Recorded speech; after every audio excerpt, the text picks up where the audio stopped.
میں ہوں star maker film director Jarrar Rizvi. آج کل میڈیا پہ شاہی صاحب کا جو انٹرویو ان کے صاحبزادے کامران شاہی صاحب نے کیا تھا اس کا بڑا ڈسکس ہو رہا ہے۔ لوگ پتہ نہیں کیوں بات کا پتنگڑ بنا دیتے ہیں۔ ظاہر بات ہے اگر رانی بیگم کے ساتھ انہوں نے کام کرنے سے منع کیا تھا تو وہ اپنے استاد کو عزت دے رہے تھے، حسن طارق صاحب کو۔ حسن طارق نے چونکہ صحیح معنوں میں شاہی صاحب کو بنایا اور وہ اس چیز سے قربانی دے رہے تھے کہ میرے استاد نے طلاق دے دی ایران کو تو میں بھی اس کے ساتھ کام بھی نہیں کروں گا۔ رانی بیگم باقاعدہ شاہی صاحب کے گھر بھی گئی ہیں، انارکلی والا جو ضلع گنبد والا ہے وہاں۔ شاہی صاحب سے انہوں نے کافی باتیں کی، انہوں نے کہا میں مجبور ہوں، میں آپ بہت اچھی ہیں، سب کچھ اچھا، مگر میں حسن طارق صاحب کے ساتھ آپ کی طلاق ہو چکی ہے اس لیے میں نہیں چاہتا آپ کے ساتھ کام کرنا، یہ مجبوری ہے۔ اور پھر بابر شریف کا واقعہ ہوا۔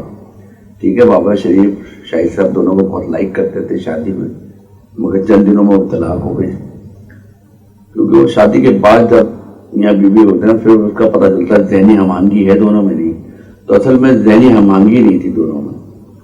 اس کے بعد نہ بابرہ بیگم نے کبھی شاہی صاحب کے بارے میں کہیں ڈسکس کی، نہ شاہی صاحب بابرہ بیگم کے بارے میں کوئی بات کرتے تھے۔ کوئی اگر بات کرتا تھا تو اس کو منع کر دیتے تھے، مگر اس انٹرویو میں انہوں نے کھل کے بات بھی کی اور بابرہ بیگم کی انہوں نے تعریف کی، کوئی انہوں نے برائی نہیں کی۔ پھر ایک ان پہ الزام آئے تھے شاہی صاحب پہ کہ جی وہ قبرستان میں کسی ایکٹرس کے ساتھ پکڑے گئے، کبھی کسی ایکٹر، میں خیال ہے شاہی صاحب گھر سے نواب تھے۔ پہلے دن جب وہ شوٹنگ کرنے آئے تھے شاہنور اسٹوڈیو میں، لطیف صاحب تھے، ان کی فلم تھی میرا خیال ہے ایک شرمیلی لڑکی تھی، میرا خیال ہے یا ایک رات تھی شاید، اس ٹائپ کا کوئی نام، تو وہ مرسیڈیز میں آئے تھے۔ تو وہ اتنے غریب تو نہیں تھے کہ کسی ایکٹرس کے لیے وہ قبرستان جاتے، وہ کسی اچھے سے ہوٹل میں جا سکتے تھے، ان کے پاس کوٹھیاں محلات سب کچھ تھا۔ تو اب اس طرح کی باتیں، وہ اس وقت ایک میڈیا ایک لابی تھی فلم انڈسٹری میں جو میڈیا کے ساتھ مل کے ان کے خلاف بھی مہم چلاتی تھی اور ان کے خلاف شاہی صاحب کے خلاف بھی باتیں کی جاتی تھی کہ شاہی صاحب نے سیٹ توڑ دیا۔ پھر سیٹ توڑنے کی کوئی تو وجہ ہوئی ہوگی نا، سیٹ ایسے تو نہیں ٹوٹ جاتے۔ تو بہرحال اس ٹائپ کے ان کے خلاف باتیں ہوتی نہیں، اور آج کل سوشل میڈیا پہ بھی خلاف باتیں ہو رہی ہیں۔ پھر محمد علی صاحب کے بعد وحید مراد صاحب کی باتیں، ظاہر بات ان کے ساتھ جو ہوا ہے وہ بتا رہے ہیں نا، ورنہ اتنے کھل کے وہ باتیں کیوں کرتے ہیں؟ ساری باتیں انہوں نے صحیح کی، میں سمجھتا ہوں کوئی بری نہیں کی۔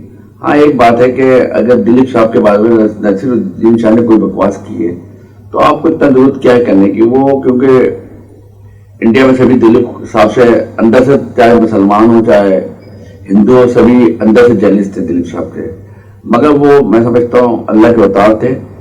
وہ دنیا میں اگر کوئی سا بھی شعبہ کسی بھی جگہ کام کرتے وہ نمبر 1 ہی ہوتے دلیپ صاحب، چاہے فلم انڈسٹری میں ہوتے یا کسی اور ادارے میں ہوتے۔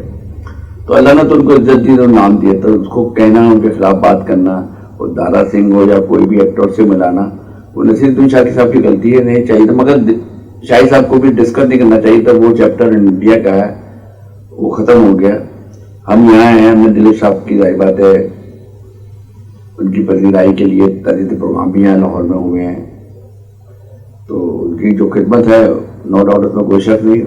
پاکستان میں پیدا ہوئے، پشاور میں پیدا ہوئے، انڈیا میں ٹھیک ہے انڈیا نے بنایا اور اللہ نے ان کو عزت دی، تو پاک وینو وہ بہت بڑے اداکار تھے، نو ڈاؤٹ اس میں کوئی شک نہیں، اور اکیڈمی کا درجہ رکھتے ہیں۔ میں سمجھتا ہوں کہ اکیڈمی ہے، اس سے انڈیا اور پاکستان میں پتہ نہیں کتنے لوگوں نے ایکٹنگ سیکھی ہے، اور میں سمجھتا ہوں فلم چوکوری جو ندیم صاحب کی فلم تھی، دلیپ صاحب کی داغ، ترانہ، 2-3 جو فلمیں تھی دیدار، اس کی لائٹنگ، اس کے شارٹ دیکھ کے افضل کیمرہ مین صاحب نے وہ ندیم صاحب کو بٹھا کے اس طرح کے شارٹ لیے تھے جس سے وہ دلیپ کمار لگے فلم میں۔ مگر ندیم صاحب نے عقل مندی کی کہ چکوری کے بعد انہوں نے کوشش کی کہ میں اپنے انداز میں پرفارم کروں، دلیپ کمار نہ لگوں، اور پھر اس میں وہ کامیاب بھی ہو گئے۔ اس کے بعد وہ پاکستان کے وہ بھی بہت بڑے ایکٹر تھے۔ بہرحال شاہی صاحب نے اچھی باتیں کی، اتنی بری باتیں نہیں کی جس میں میڈیا کے لوگ ایسی باتیں کر رہے ہیں۔